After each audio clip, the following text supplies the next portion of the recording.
शादी के हम सपने देखते हैं कि सपनों का राजकुमार आएगा, हम सब मिलेंगे और लाइफ इतनी ब्यूटीफुल हो जाएगी। तो फिर शादी के बाद ऐसा क्या होता है कि उसका उल्टा होना शुरू हो जाता है?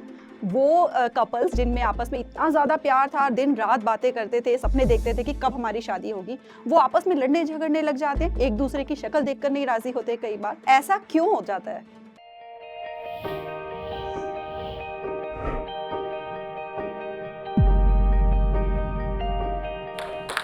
हाय, आई एम डॉक्टर शिखा और मैं लाइफ कोच हूँ विमेन की स्पेशली, और साथ ही साथ I am co-founder at Progressive planner.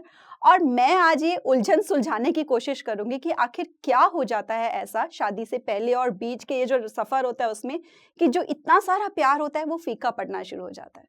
तो शुरुआत में यहाँ से करूंगी कि आखिर मुझे ये कहाँ से लगा पता कि क्या कुछ तो ऐसा डिफरेंस है जो शादी से पहले और बाद में हो जाता है। तो हुआ ये कि सबकी तरह मेरी भी शादी में जो टाइम पड़ा वो 1 साल का टाइम पड़ा था, हमारा कोर्टशिप पीरियड। अरेंज मैरिज हुई मेरी। हम दिन-रात बातें करते थे, वेट करते थे, काउंट करते थे डेज़ की कि कब हमारी शादी होगी। शादी के बाद क्या हुआ कि ऐसा लगा कि शायद मुझ में कुछ चेंज आ गया या मेरे हस्बैंड में कुछ चेंज आ गया। जो हम बातें दिन-रात किया करते थे, वो बातें करने का टाइम जो था, एक साथ रहने के बावजूद वो कम होता चला गया। क्योंकि ये तो कभी सोचा नहीं था कि शादी के बाद रिस्पॉन्सिबिलिटीज़ ही बहुत सारी आएँगी, फैमिलीज़ को भी टाइम देना पड़ेगा। उसकी वजह से हमको थोड़ा-थोड़ा सा ऐसा लगना शुरू हो गया कि शायद ये पर्सन वो है ही नहीं, जिसके साथ शादी करने का डिसीज़न लिया था। लेकिन जब थोड़ा-थोड़ा और समझने की कोशिश की, थोड़ा बुक्स पढ़ी, थोड़ा रिसर्च की, फिर समझ में आया कि एक्चुअली ना हमारी जो रिलेशनशिप होती है उसके 2 फेजेज़ होते हैं। पहला होता है शादी के पहले वाला और दूसरा होता है शादी के बाद वाला। तो जब हम शादी कर लेते हैं ना, उसके बाद हमको दोबारा से रिश्ता अपना नए तरीके से शुरू करना होता है। अगर हम अपने माइंड में वही परसेप्शन लेके चलेंगे कि हम दिन-रात रोमांटिक बातें किया करेंगे, हाथों में हाथ लेके घूमा करेंगे, तो वो सोच के चलेंगे ना तो हम फिर दुखी होते रहेंगे और फिर कॉन्स्टेंटली हम कंप्लेनिंग, ब्लेमिंग एटीट्यूड में रहेंगे। दोनों एक-दूसरे से प्यार भरी बातों की जगह एक-दूसरे को कोसते ही चले जाएँगे, जिससे जो रिलेशनशिप और स्ट्रॉन्ग होना चाहिए था साथ रहने से, वो और दूर होता चला जाता है। तो इसीलिए हमको एक तो पहले ये सोच कर चलना है कि अब ये जो पर्सन है, ये जो इसका इसके साथ मेरा रिश्ता है, ये नए तरीके से शुरू होने वाला है।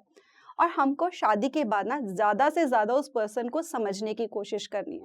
तो शादी से पहले हम जो बातें करते थे, वो शादी के बाद वाली बातें रह नहीं जाती हैं।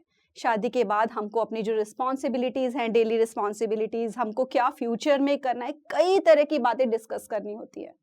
तो इसलिए हमको ज़्यादा से ज़्यादा ना अपने पार्टनर को समझने की कोशिश करनी है। और सबसे ज़्यादा समझने में ये आ जाता है कि जो हम फीमेल्स होती हैं एंड जो मेल्स होते हैं, इन दोनों के माइंडसेट में ही डिफरेंस होता है। हम ये समझते हैं कि जो हमारे हस्बैंड हैं, वो हमारी तरह क्यों नहीं बिहेव कर रहे? जैसे हम उनकी केयर करते हैं, वैसे वो हमारी केयर क्यों नहीं करते?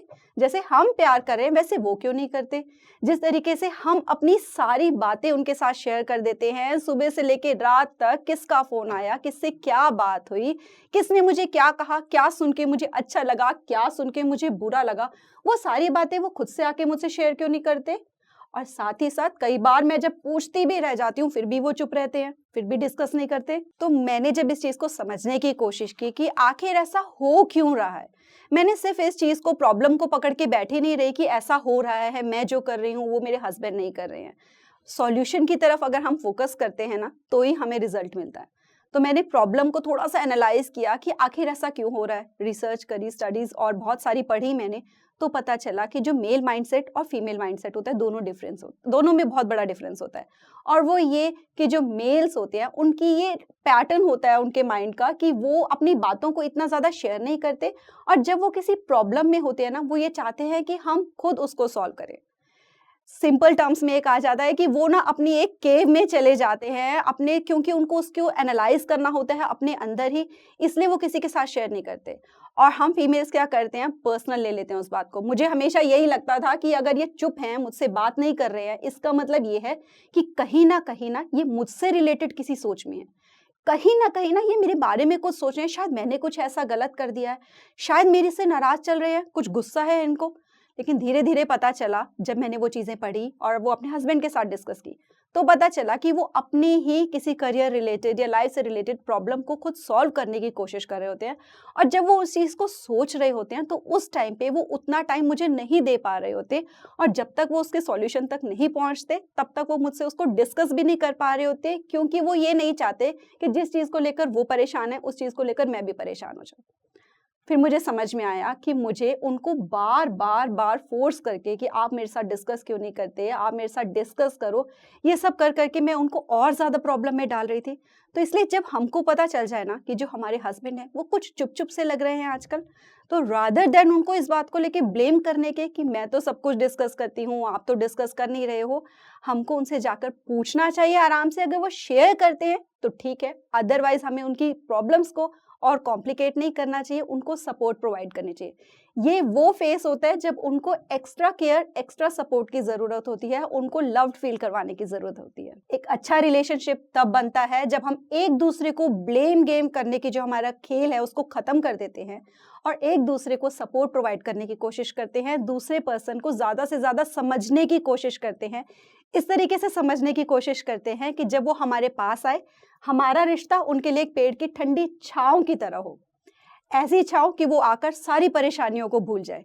जब वो छाँव बन जाता है ना हमारा रिश्ता, तो असल में वो जो हस्बैंड वाइफ का रिलेशनशिप है, वो इतना स्ट्रॉन्ग हो जाता है कि कोई भी किसी तरह का क्लैश उसको कभी भी ब्रेक नहीं कर पाता। तो जैसा कि हर कोई कहता है आजकल कि शादी करने के बाद जो लाइफ होती है वो खत्म हो जाती है।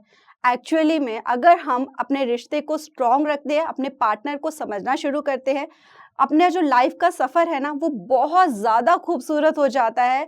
हम हमेशा हैप्पी रहते हैं और इनफैक्ट हमारी लाइफ में ग्रोथ होती है, रियल ग्रोथ होती है जब हमारा रिलेशन आपस में स्ट्रॉन्ग होता है उस पार्टनर के साथ जिसके साथ हमने पूरी ज़िंदगी का सफ़र निभाना है। Thank you.